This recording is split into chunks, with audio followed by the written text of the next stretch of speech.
Salut Loulou, je suis Elmic, bienvenue dans mon monde. Aujourd'hui on attaque le numéro 34 de l'Ironman. Sur le dernier numéro, le numéro 33, il nous expliquait qu'on allait continuer à construire la hanche de l'Ironman. Et là je découvre que c'est pas du tout la hanche de l'Ironman qu'on va monter, mais sa cuisse. Décidément. Bon, allez, on attaque, on va voir tout de suite. 1, 2, 3. On va voir tout de suite ce qu'il y a à l'intérieur de ce fascicule.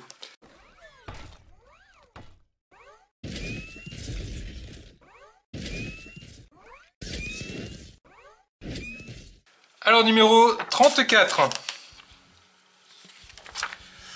L'histoire d'Ironman, toujours. Hein, on retrouve toujours de très belles planches. Rien à dire là-dessus. Donc, les éléments de la cuisse. Blindage intérieur, enfin extérieur de la cuisse. Blindage extérieur de la cuisse, toujours. Et la genouillère extérieure ainsi que des vis AP. 5 vis en tout à monter. On va passer ici à l'assemblage qui devrait plutôt pas trop mal se passer, je pense. Il n'y a rien de vraiment extraordinaire sur ce montage. Donc ok. Là on retrouve ici, donc on voit que c'est la partie qui va venir s'emboîter sur le genou. Donc c'est bien la partie extérieure, donc on va attendre l'autre partie à côté qui va venir. Et ici, effectivement, l'articulation de la hanche qu'on a montée sur le précédent numéro. Donc ça commence à avancer, hein, la jambe commence à pas être mal du tout. Hein. Vraiment pas mal. L'univers Ultimate, Marvel et les siècles nouveaux. Bon. Bah là, effectivement, encore beaucoup de choses. Là, on parle un peu des tomes. Les classiques révisés, etc. C'est là qu'on a mis à l'extrait cœur me manque, parce que j'ai toujours besoin de connaître un peu plus l'histoire là-dessus. Même s'il nous a quand même pas mal aidé. Hein. Merci à lui d'ailleurs.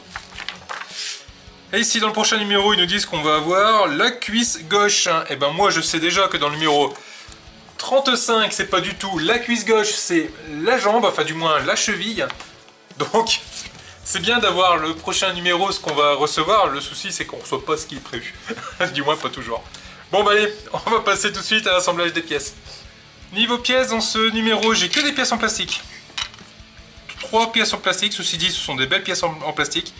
Là on voit bien ici une pièce en plastique qui sera à l'intérieur, qui ne se verra pas de l'extérieur, et du coup on n'a pas du tout le même rendu de plastique dessus. La partie qui va être à l'extérieur et qui va être vue, elle est dans une belle couleur qui brille, là, qui pète vraiment. Alors que la partie qui va être vue, pas vue du tout à l'extérieur, enfin à l'intérieur plutôt, c'est pas du tout le même traitement de peinture. Donc ça c'est bien sympathique. Et ici cette pièce-ci qui est couleur dorée pour le coup. J'ai rien de particulier à dire non plus. C'est bien géré, c'est bien peint. Vraiment c'est top. Là-dessus, Altaïa et XO ils se sont vraiment impliqués sur cette maquette. Alors je vais mettre cette pièce-là de côté. On va prendre cette grosse pièce qui quand même, c'est du plastique, mais je peux vous dire qu'elle fait déjà son poids. On sent qu'il y a de la matière à l'intérieur. On sent que c'est prévu pour être solide, quoi. Donc ça, c'est vraiment très intéressant. On prend cette pièce-ci et on va venir la positionner. Du coup, hop là. Là, ici, on a 3 trous. Ici, on a 3 tétons. Donc on va venir mettre les tétons dans les trous. De cette façon-là. Et ici, de l'autre côté, on va venir y insérer 3 vis AP. Toujours fourni avec ce numéro. Hop.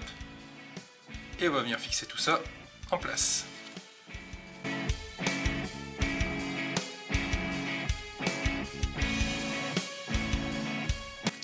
Voilà qui est fait. Donc, du coup cette pièce là est emboîtée sur celle-ci. Ensuite on va venir récupérer hop là, la partie du genou qui est ici. La genouillère extérieure. Et elle va venir se positionner hop là, sur les 2 trous qu'on voit ici, de chaque côté, avec les 2 trous qu'il y a là. Donc on la positionne de cette façon-là. Donc ça vient super bien s'emboîter, pile poil en face. Donc là-dessus c'est nickel aussi, très bien pensé. Et on va venir positionner, hop là, 2 vis AP. Voilà. Alors pour ceux qui se posent la question de savoir d'où vient ce tournevis électrique bien pratique, ça vient des magasins Action. Alors je n'ai pas de partenariat avec eux, hein. C'est juste voilà, je l'utilise et puis je sais que vous êtes nombreux à me demander d'où ça vient. Et j'ai fait une vidéo test aussi dessus, je vous laisse aller voir la fiche qu'il y a là-haut pour retrouver la vidéo test. Donc là les deux là sont montés, les 3 autres également, les 5 vis sont mises et là on se retrouve avec la partie intérieure de la cuisse, enfin extérieure de la cuisse. Et c'est du plus beau rendu. Alors normalement sur ce numéro là, bon ils nous le disent pas mais si j'ai bien suivi, le genou va venir se brancher et va venir se connecter. Alors, que je ne dise pas de bêtises, voilà, il vient se connecter ici. Donc là on a le téton là avec le trou là du genou, ici la grosse partie là qui vient là. Et donc ces deux parties là viennent ici ensemble, se mettre de cette façon là. Et du coup on se retrouve, hop, avec une grande partie du genou de montée. Et c'est... ouais, c'est pas mal, hein, c'est pas mal. Et si on pousse un peu plus loin, que je vais chercher... hop là, la hanche, qui elle du coup va certainement venir ici, là j'ai des fentes qui vont correspondre un peu à ça. Ça correspond même beaucoup à ça. Et du coup, voilà. Ah, peut-être dans l'autre sens, plutôt dans ce sens-là. Ah non, j'étais dans le bon sens. Hop. Voilà, de cette façon-là. Et là, du coup, on retrouve quelque chose qui ressemble un peu plus, voilà, à une cuisse, un genou. Là, il va nous rester, du coup, ici, la partie tibia et la partie pied qui va être là. Ça va commencer à bien rendre, ça commence à vraiment être très très sympathique. Voilà les loulous, voilà on en est arrivé avec cette collection, c'est pas mal, on avance bien, on avance vite je trouve, ça c'est vachement intéressant, c'est vachement cool, ça avance jamais assez vite, hein. On a tout de suite envie d'avoir la version complète. D'ailleurs sur la page Facebook de la chaîne, je vous ai mis toute une série, toute une volée de photos du prototype du coup d'Alteia. Ça permet de voir un peu la bestiole sous tous les angles, les petites trappes qui s'ouvrent d'un peu partout. Allez vite faire un tour sur le groupe Facebook, il y a pas mal de choses dessus. Également sur le compte Instagram aussi, je mets des photos assez régulièrement aussi, un peu plus rapprochées des différents éléments des maquettes hein, que je monte numéro par numéro. C'est vraiment cool, vraiment très très cool. Les loulous là-dessus, si vous avez aimé la vidéo, un pouce bleu, abonnez-vous si ce n'est pas déjà fait. Merci aux contributeurs de la chaîne, et je vous dis à très vite pour la suite les loulous. Salut!